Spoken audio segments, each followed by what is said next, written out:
Hello and welcome to today's screencast. So far, we've talked about lots of really interesting topics, like the spread of Islam to northern Africa, or the development of a pre-industrial economy in Song, China, or the incredible conquests of the Mongol armies over Eurasia. But during that whole time, something else is going on. Today we're going to talk about what was happening meanwhile in Europe. So the last time we talked about Europe was during the Roman Empire, when we had these beautiful, awesome Colosseum and lots of really significant successes. But now, by this time, around 600 BCE, the Roman Empire has crumbled, it has split in half, and it's been replaced by what's called the Byzantine Empire. Nowadays, Byzantine is a word that means excessively complicated, typically involving a great deal of administrative detail. And that's because the Byzantine Empire was known for its successful bureaucracy. We're going to talk a little bit about that first, and then move on into what was happening in the rest of Europe during the time that the rest of Afro-Eurasia was going through the big changes that we've talked about all year. So let's zoom in here. The capital was at Constantinople, and we can really think of the Byzantine Empire as running from 330 CE, when Constantine established that as the central capital of the Roman Empire, to about 1453, when the empire was destroyed by the Ottomans. Throughout the period, it was always focused on the capital city, on Constantinople, which was controlled this key space where the Black Sea connected to the Mediterranean Sea and where Europe connected to Asia. So it's a great location. And while the empire grew and shrank geographically, it always had Constantinople as its heart. Another important aspect of this is that not only did the Roman Empire split into two halves, but there was also a split of Christianity, with part of the Roman Empire, this area in green, maintaining the Catholic Christianity, where the Byzantine Empire and parts of Russia maintained the Orthodox Church. That split had existed for a long time, but it had been peaceful until 1054, when the disagreements over small aspects of Christianity caused the Pope in Rome and the Patriarch in Constantinople to excommunicate each other, to reject each other's version of the church. And that really resulted in a cultural split between the Byzantine Empire and between what was happening in the rest of Europe. And that gave the Byzantine Empire an interesting connection to more of Eurasia than the rest of Europe. And you can kind of see these mixed roots in this picture, which shows both the Greek tendency, the Greek history in the Byzantine Empire, some of the Roman influence, but also its unique Eastern style. And so the Byzantine Empire was really formed by a fusion, a syncretism of a number of cultural influences. Let's go in and look at the important city of Constantinople. You can see that it points out on that peninsula, and this is really the heart of the empire. And that's really where the bureaucracy was focused, on this peninsula. One of the interesting things about the Byzantine Empire was that it had a strong connection to the church, but that the leader, the emperor, unlike in Rome, had both religious and political significance. So the emperor was clearly above the patriarch, the religious leader. The other interesting thing is that socially, the Byzantine Empire had rigid social classes, with the emperor and his connections at the top, an aristocracy, a large aristocracy below that, and then traders, merchants, and commoners below them. But as far as the role of women goes, especially compared to Western Europe at this time, women had the opportunity, especially aristocratic women, had the opportunity to gain significant amounts of power. And here you see a woman named Zoe, who actually ruled as emperor or empress with her sister in a dual ruling. And that's not the only time that women gained significant power in the Byzantine Empire. Another important thing about the Byzantine Empire, we mentioned before the important location of Constantinople. That also allowed for them to develop huge trade connections. But Byzantine merchants weren't satisfied just with being traders. They also ended up being producers. This is Byzantine silk. During the Byzantine Empire, merchants managed to gain control over silk production methods and start producing silk locally instead of having to import it from China. And that made them very rich.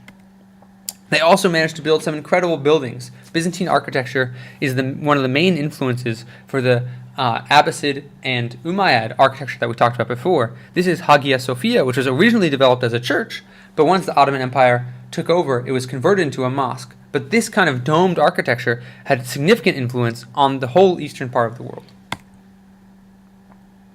So that's the Byzantine Empire. Really focused, organized, like we said, almost excessively complicated, and made rich off of the incredible trade and production that happened within its borders. The rest of Europe is a different story. Look how broken up it is. This is the way that Europe looked in about 1200 CE. You can see that the Byzantine Empire, called the Roman Empire, has shrunk by this time, although it's still an important trading power because it still controls that connection between the Black Sea and the Mediterranean, and more importantly, between this market of Europe and the powerhouse economics of Asia. But if you look at the rest of Europe, especially Western Europe, you notice that it's broken up into a number of small countries. And even this part that says Holy Roman Empire is drawn all in one color, but notice how many small duchies there are, and it's also broken up into small kingdoms, which were not always peaceful with each other. And this reminds me more than anything of one thing we've studied before.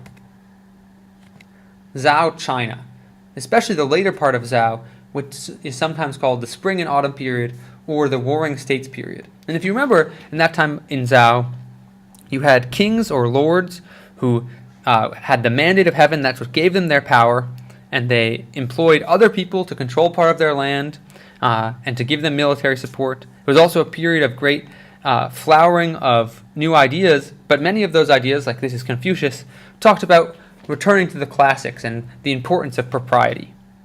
And so there are a lot of connections between that ancient Zhou period. Remember, that's in the first millennium BCE.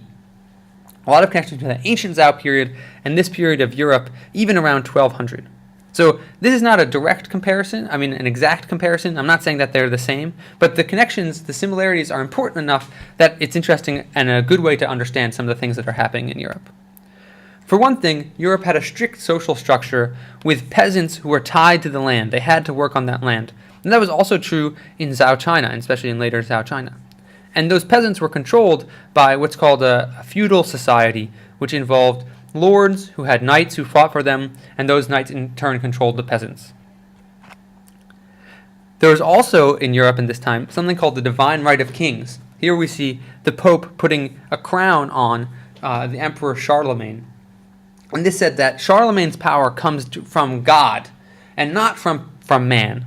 And that's similar, if you remember, to the mandate of heaven, where Chinese kings said that their power didn't come from the people they ruled, it came directly from heaven. As far as technology and interactions go, this period in Europe saw the invention of a number of agricultural techniques, including this, which is called the moldboard plow.